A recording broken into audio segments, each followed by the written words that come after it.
با نام و یاد خدا. سلام هموطنان عزیز.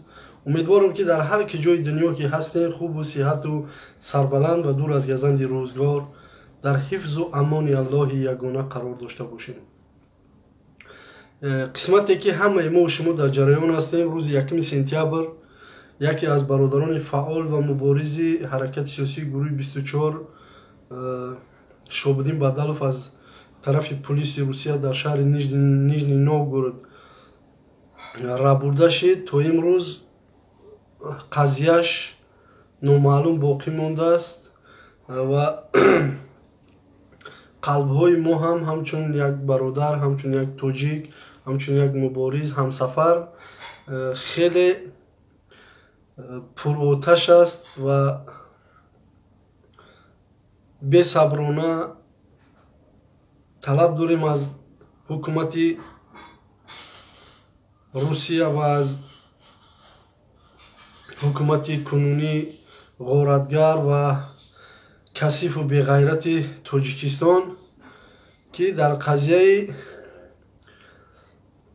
برادر شهابالدین بدلوف باید شرح بدن که با چه صورت و با چه اتهامات این کار شدگی و برادر امروز در کجا قرار داره. باید خونی هر یک تاجیک امروز باید بجوشه. این یگان بچه گاو، یگان بچه خر، بچه جایره نبود که گمشه، یک انسان گمشدگی. امروز مردم ما میخیزن تاجیکستان با پیش میگن، نمیدونی که دوزخ هم در پیشه. دوزخ عقیب نیست، همین حیات همش در پیشه.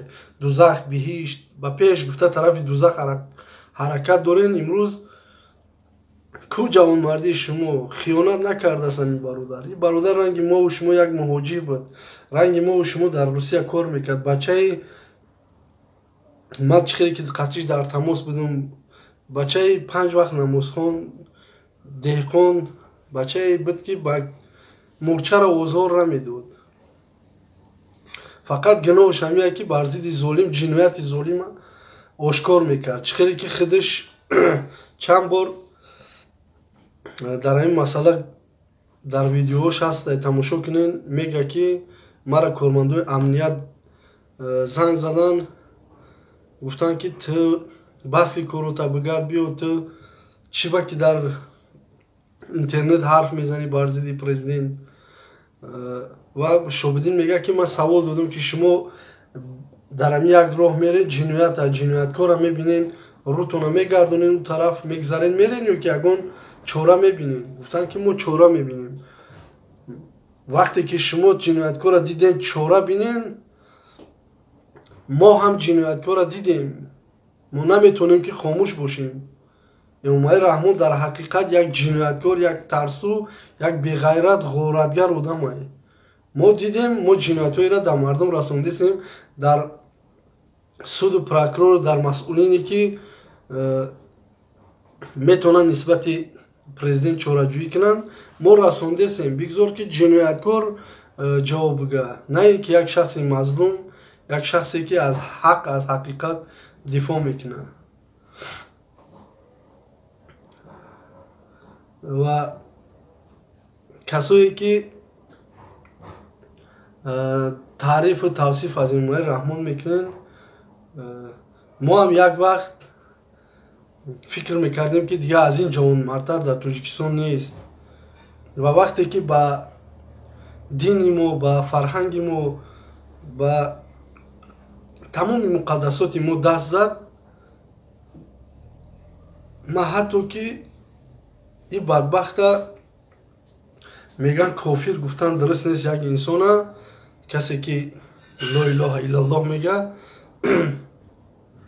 کافر گفتن درست نیست، ولی همین کارای همین رحمانوف میکنه، کافری کارا نمیکنه. من نمیدونم دیگه ایرا با کدام دلیل شما مسلمان میگین.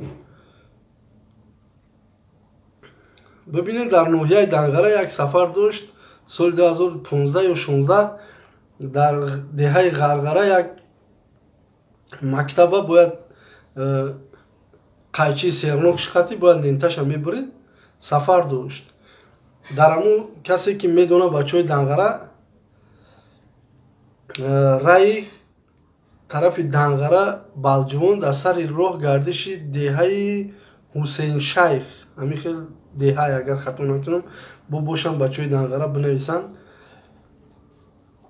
Дар гардиши ҳамин деҳа Хидураҳматӣ Асадулло Ғуломов як масҷид сохтагиае. рӯзе ки сафари Имомаи Раҳмон барои кушодани ҳамон мактаб сурат мегирифт, мо якчанд соат пештар барои хизмат сафарбар шидем ба ҳамон маҳалла, ба ҳамон минтақа. баъд ман назар кардам ки ҳамин гунбази масҷид, фурӯвардагӣ дар канори масҷид, дар ҷое ки наметавонад чашмрас нест, дар канори масҷид мондагиае. ва дар болои масҷид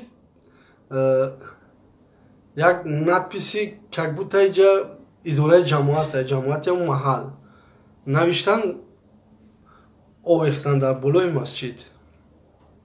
баъд ман файруд кардам касое ки ҳамон чизоро часпида, як 5-6 соат шояд пештар аз омадани президентае. ман гуфтам ба чӣ хотир шумо гунбаза фурӯварден, иҷа масҷид боша, шумо гунбаза фурӯварден дар болои шиёри ҷамоата, гӯё ки иҷа ҷамоате, барои чӣ овехтем? гуфт ки яке ҳамво гуфт ки чун дар формаи низомӣ, дар формаи полис мебинанд, гӯё ки таам ҳамон мунофиқҳои ҳамвое, гӯё ки таам ҳамон ақида доред, ягон фикри ғарази ба ин кор фаъолият надорӣ. ошкор гуфт ки калон биёя бибинад масҷидай настринаш мегреза. ба ҳамин хотир агар калон гашт рафт, бо гунбаза ҷош намемонем. бибинем ки як касе ки хонаи худоро мебинад настринаш мегреза, мусулмонае. майра ба ду чашмам иншоалло дар рӯзи қиёмат ҷавоб мегӯм ки ҳамин амалҳоро, ҳамин корҳоро, ҳамин воқеиятҳоро мо ба чашми сарам дидем, мушоҳида кардем. агар ихелӣ мо ҷиноятҳо, ҳаромиҳо, душманиҳои бадбахта бигем ва касое меянд ки барои риш коре надоранд, ҳеҷ ка кор надорад ришда, рӯтона сиёҳ накунед. вақте ки намедонен, дурустае, ҷангай, майдони ҷанг медурой, рӯзи ту буд нест, вақти соати ту расидагӣ нест, тир намехӯрӣ. ҳамин ҷанг ҳама намурд ку соли 41-45 ҷанг буд. чӣ қадар қаҳрамонҳо, чӣ қадар иштирокчиҳое ки мо доштем зинда то шояд охирони шоли монда бошад, намурданд ку дар ҷанг. ҳамин масъалаи ришам ҳамин хеле, шояд ту нағалтиди дар ҳамон рейд, шояд ту дар ҳамон ҳолат нағалтиди, надидӣ, во нахӯрдӣ, ин маънӯро надорад ки чиз комилан дар Тоҷикистон вуҷуд надорад. ман шахсе ҳастам ки ҳар рӯз амр мегирифтем ки се протоколи ронандагое ки риш доранд протокол карда шавад, поёношонда як галочка, як ишора карда шавад ки ришқатиян ё ки менависӣ ки мисол фалон қоида вайронкунӣ намуд ва инчунин бо ришҳои дамида воситаи нақлиётро идора мекард. чӣ маъно дорад? ту ба риши як кас чикор дорӣ? Ба пашми танаи як кас чикор дорӣ? ва бисёр гапӣ намекунем. иншоаллоҳ дар суҳбатҳои оянда боз дар ҷиноятҳо, аз номардиҳо, аз кӣ будани ин ҳукумати шайтон, ин ҳукумати беғайрат бо суҳбат мекунем. фақат ба тариқи ҳавасмандкунии шумо, агар суханҳои мо ҳақ бошад ё ки дар куҷои хато бошем, қазовата ба шумо менем. шумо дар поёни ҳамин видеоро ки тамошо кардем, дар поёнаш назариётона, интиқодотона,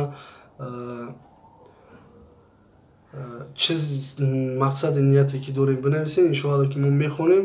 мо мардуми ислоҳпазир ҳастем. фақат ин видео дар бораи бародармон ки инсон аст, имрӯз ғайб мезана, бигзор ки ҳукумати Тоҷикистон ба уҳда нагирад ки мо дуздӣ накардем. вале барои чӣ як шаҳрванди шумо дар дигар давлат аз байн меравад, нопадид мешавад, шумо ягон чорае, ягон амалеро анҷом наметиҳед? معلوم است که شما دزدی کردگی هستین، یعنی معلوم است، همه میدونند که شما تو کدام درجه انسان هستین. بی غیرت نیست. یگان ملت روی دنیا تمام جورا گشتیم، حتی ایمان ندارن، از اسلام دور هستن، این کار نمیکنه. شهروند خیچ نمیدزده، شهروند خیچ قتل نمیکنه برای یک سخن آزاد. افغانستان مثال میارن.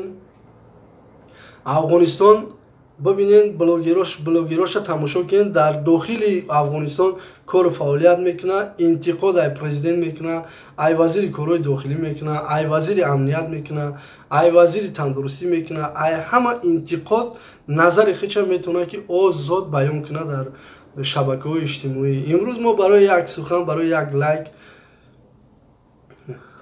شرمنده نه که فرمان بردن که از جنایتی به ماموری بگذارونن همی لایک انتقاد و اینترنتی را. این هم باز با خودش پهلوهای منفی و مثبت خیچ داره که یا تصمیم جاهلانه شون گرفتن و وطن ما را میگن که یک حرف میزنی ای شما این تاجیکستان با دیگر دولت های ابرقدرت و پیشرفته برابر نکنین. این تاجیکستان جوان های، در حال رشد های، در حال ترقی های. مایلی ما با همه گپای شما روزی. تاجیکستان دولت جوان های، مردم تاجیکستان هم در جوانی دولت زندگی دارن. برای چی شما وقتی که شما طلب میکنین که شما برابر نکنید تاجیکستان با دولت‌های ابرقدرت، شما مردم تاجیکستان با مردم دولت‌های ابرقدرت برابر نکنید. اون اندازه‌ای که در امریکا و در اروپا از مردم ستونیده میشود، شما در مردم تاجیکستان همون رقم، همون نمودی اندازه را جوری کردگین. تمام نرخنامه‌های هست که والله قسم در اروپا و در امریکا وجود نداره. یک واسطه نقلیات ببین در روسیه و در اوکراین و در دیگر جاها با چی مبلغ در یک سال حجت زوری میشه، تاجیکستان ها بینین چی میشه. هر وقتی که شما مردم همچون مردم تاجیکستان جوان قبول کردین، نرخنامه ها را، اندازه ها را، همه نمودی حساب هایی که شما بالای مردم عملی کردگی هستین پایان بفرارین، در اون صورت مردم حق نداره که بر ضد شما حرف بزنه. ولی شما خودتون یک غارتگر، یک دزد، طلبات تاجیکی، تامینات تاجیکی، طلبات اروپایی، مردم تاجیکی تامین میکنین، 20 دلار، 40 دلار، 60 دلار معاش میتینه برای یک حجتگذاری واسطه نقلیات 120 130 دلار ای مردم میستونین. این در کجا راست میویه؟ بازم تکرار میکنم که مقصد ویدیوی ما بیدار شدن و پشتیبانی کردن از برادری ناپدید شده ما شابدین بدلوف بود.